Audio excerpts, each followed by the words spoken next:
రామేశ్వరంలో ప్రధాని మోదీ పర్యటన ఘనంగా నిర్వహిస్తున్నారు. ఇప్పుడు దాకా మనం చూసాం రామేశ్వరంలో ప్రధాని మోదీ పర్యటనని. ఇక పంబన్ బ్రిడ్జ్ లో దేశంలో మరో అద్భుతమైన ఇంజనీరింగ్ దృశ్యం ఆవిష్కృతమైంది. సముద్రంపై నిర్మించిన మొట్టమొదటి వర్టికల్ లిఫ్ట్ ను ప్రధాని మోదీ ప్రారంభించారు. అనంతరం జాతికి అంకితం చేశారు. సుమారు 550 కోట్లతో అడ్వాన్స్డ్ టెక్నాలజీలో ఈ వంతెనను నిర్మించారు.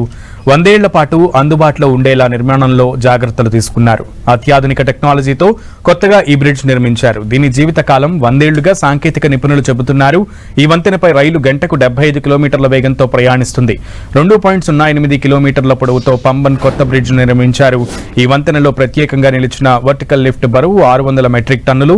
స్పెయిన్ టెక్నాలజీతో దీన్ని నిర్మించారు. పాత వంతెనలో 16 మంది సిబ్బంది 45 నిమిషాల పాటు చట్రం తిప్పితే 2 భాగాలు రెక్కల్లాగా పైకి లేచేవి. కొత్త వంతెనలో కేవలం 5 నిమిషాల 20 సెకండ్లలో 660 టన్నుల బరువున్న 72 మీటర్ల భాగం 17 మీటర్ల ఎత్తుకు లేస్తుంది.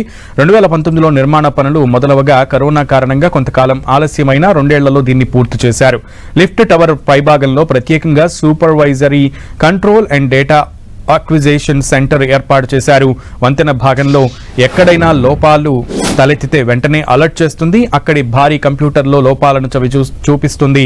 వర్టికల్ బ్రిడ్జ్ లో ఎలాంటి బోల్టులు వాడకుండా కేవలం వెల్డింగ్ తోనే నిర్మించి వంతెన మొత్తాన్ని స్కాడా సెన్సర్లతో లింక్ చేశారు. ఒకవేళ గంటకు 58 కిలోమీటర్లకు మించి గాలులు వీస్తే ఈ సెన్సార్లు ఆటోమేటిక్ గా బ్రిడ్జ్ ని క్లోజ్ చేస్తాయి. ఈ బ్రిడ్జ్ తో సముద్రంపై రైలు ఓడల ప్రయాణం మరింత సులువు కానుంది.